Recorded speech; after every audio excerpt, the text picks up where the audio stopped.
We hear the term spiritual transformation, spiritual awakening thrown around quite a lot today. It conjures images of serene smiles, eternal bliss, and a kind of detachment from everyday struggles of life. But, in reality, while we might experience moments of profound peace and joy, the reality of experiencing these feelings that follow spiritual awakening are far more nuanced, frankly, than everyday human experience. It gets deep, It's less about reaching a permanent state of enlightenment and sitting, meditating on top of a mountain. It's more about embarking on an extraordinary way of thinking and being and doing. It's about embarking on an ongoing journey towards answering the questions of who am I, who you are, and of course, who God is. If you're close to God, you're closed, because how you do God is how you do everything. And being closed really has nothing to do with spiritual awakening. Closed is something like racism, gender bias. It's when you want to argue with other people about their religious beliefs or spirituality, and you need to win, and you damn them to hell and secure yourself a place in heaven. These things really have nothing to do about the business of spiritual transformation. So what does it really feel like when the dust settles and we've had a profound shift in our lives? We've had a real awakening to reality. And the feelings we experience are just not as common as you would expect. Firstly, people tend to experience a profound sense of connection. One of the most significant shifts that people tend to experience is a deep feeling of interconnectedness. The invisible walls that once separated us from others, from nature, definitely from your higher power, these things begin to dissolve. You might find yourself feeling more empathy, more understanding and compassion, more EQ, and definitely a sense of belonging to something larger than yourself. The word and the concept universal become something far more profound than they were before. And it doesn't have to be lightning strikes. It can be the laughter of a child, the rustling of leaves, a shared experience with a stranger. You just tend to be connected to deeper experience and deeper significance, and you don't just not notice. Noticing becomes a gift. There's definitely a sense of heightened sensitivity with a spiritual awakening. Your senses become more acute. Colors often are reported as becoming more bright. Sounds become clearer, and you notice them once again. But emotions definitely overall become more intense. So it's a heightened sensitivity, not a dulling of it, that leaves you peaceful, meditating on that mountain. You might feel more affected by the suffering of others or the negativity in the world that you see from time to time, but you understand it more and you can contextualize it properly. So you've got to learn to navigate life with this increased sensitivity while maintaining your inner peace, your equilibrium, and that becomes part of the journey. You don't just fall to pieces every time you see chaos. You remember that there's order too. Another thing that happens is a profound shift in priorities and values. Our values never change, and what once seemed important to us might feel trivial now. the pursuit of material possessions, the validation we want from others in the world, our need for significance, these things all stabilize, they decrease, we put them into perspective. You might find yourself drawn to acts of service, helping others, like not just thinking about it, but actually doing it. You might be open to creative expression, or simply spending time in nature, sharing. I think overall we embrace imperfection and let go of the judge insurgent and become far less judgmental. The judgmental mask is relentless. The relentless inner critic might quiet down, and you might sense it and feel it. You could also begin to accept yourself and others with more compassion, recognizing that everyone is on their own unique path, and you can accept that. That need to be perfect or judge others harshly often fades away. Spiritual awakenings rarely replace these things with a sense of understanding and acceptance. With a spiritual awakening, you'll also have to navigate shifting relationships. As you change, your relationships will inevitably change as well. Some connections may deepen, while others might be lost for a while. Maybe relationships that you've hung on to will serve less purpose for you and for them as you move on and upwards. It can be a bittersweet experience.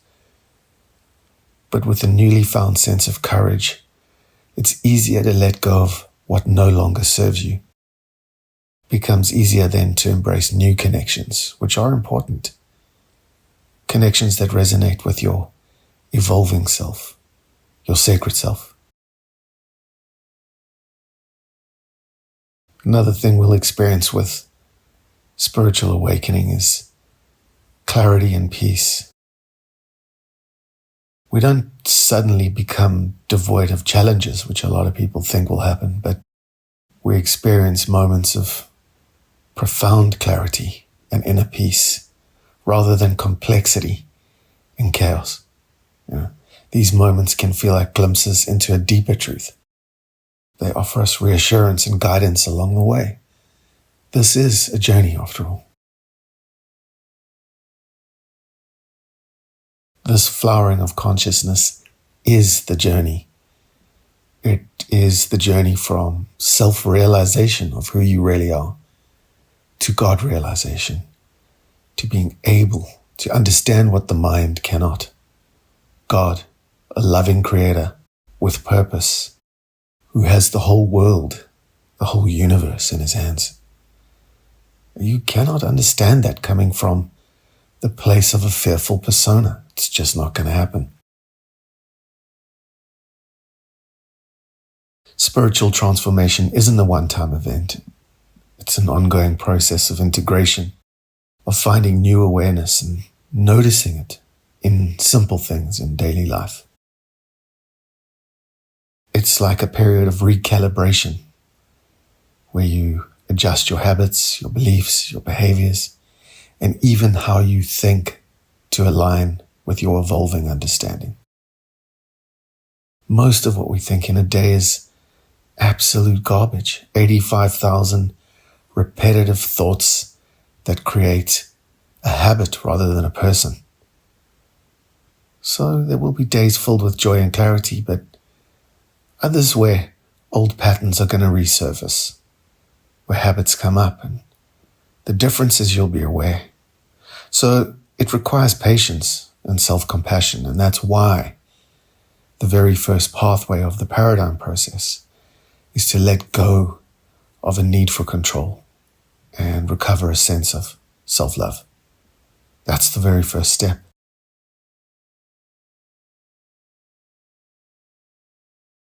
We then recover a deep sense of trust in the universe. All relationships, remember, are built on trust. You might develop a stronger sense of trust in the flow of life, even amidst uncertainty and order that you cannot see. There's often a feeling that things are unfolding as they should be. There's a knowing that things are on purpose, that you're on purpose, even if the reasons aren't always immediately apparent. This trust that we build our relationship with the universe on can bring a sense of ease, surrender, and peace. Peace that surpasses all understanding, as Christ said, to the journey of life. It's peace that we really, really need now and again to keep our sanity, our brilliant sanity, rather than rationality. Living life after a spiritual transformation feels like coming home to yourself. It's about peeling away layers of conditioning and expectations from society that have become resentments to you. And this peeling away reveals the authentic, beautiful being that you were always meant to be. It's not about escaping reality, not at all. It's about escaping perceptions, judgments that you've created about everything that don't really exist. It's about experiencing a deep sense of inner meaning, connection, and love. Those are words we hear everybody who's gone through an awakening share. So the journey may have its challenges, but the rewards of living from a place of greater awareness, of consciousness as you go up your skyscraper of consciousness, as we say, from a dark basement up towards rooms with views where you can see the world exactly as it is and bear it. And then move up to the penthouse when you can see the world and the unfolding of all of its consciousness just the way it is, without having to hide it or bend it to fit your way of thinking. So the most important part of all of this is that your dualistic mind starts to fall away. Now this is a big one. This is huge. I always say that contemplation is the end of two. It's the end of these two minds, these needs that we have to judge everything as bad and then ourselves as good. This happened with the Nazis, with the Jews, with the Christians, with the Muslims. It's just the story of our history, really. Before a spiritual awakening, we tend to see everything as black and white and as either or. We tend to see things as either this way or that way. But in reality, that's not really the case. This is because at first in life we need to develop through the personality a container of information that keeps us safe in the world, even if half of it is a lie. Once we have had a spiritual awakening, though, that container breaks open and the limited mind opens, and this is what I call the flowering of consciousness, where we start to understand that it can be both black and white, just as what's happening in the world right now. We can bear both light and dark and meaninglessness while we understand that there's meaning in the meaninglessness. So when this happens, this is the birth of our contemplative intelligence, or our contemplative mind, our open mind that they speak about in the East, that is devoid of the need for attachment. It's that mind through spiritual awakening that allows us to see reality exactly as it is. We start to see beauty. We start to understand that what we thought was random is divinely ordered by God. That everything, including you, has been created by the Creator to become more conscious and more like God. In other words, more open, more loving, more kind, more inclusive, compassionate, and another million wonderful things that start to flower when our animalistic, selfish, egoic minds start to dissipate, disintegrate, and dissolve. This flowering of consciousness that we experience after a spiritual awakening is the start of our relationship with the Source, with God, with the divine Creator, or whatever you want to call God. It is the very reason why spiritual awakening occurs at all. Once you've had a spiritual awakening, you've moved beyond what many people spend lifetimes searching for. That constant striving, that looking for that peace that never comes, trying to accumulate more and more money and success and fame and fortune, and no peace comes. So when we cross the threshold over what we're calling a spiritual awakening here, we really start to become aware that value and what we used to value has entirely changed. So use the skyscraper of consciousness to understand that you're climbing through initial stages of struggle along a journey of awakening. You're not just going to arrive somewhere newer, better, and facing less in terms of obstacles. No. Enlightenment rather is a destructive process. It dissolves the personality that no longer works for us, and it allows our sacred self, our divinity, to shine through. So it's got nothing to do with becoming better as such, but it's got to do with shattering delusion and being able to see reality in its place, even if it's something that the world doesn't like to see. So through a spiritual awakening, we can sometimes also expect a sense of disconnection from other people around us. People or places or things that were familiar and accepted by us before no longer serve us. It's like our vibrational frequency has shifted. So relationships can change. Those meant to continue will continue, and you'll be aware of that. Along the way, there'll also be constant signs and synchronicities, that magic that Carl Jung spoke about. And you'll be able to notice these. So spiritual awakening isn't about abandonment.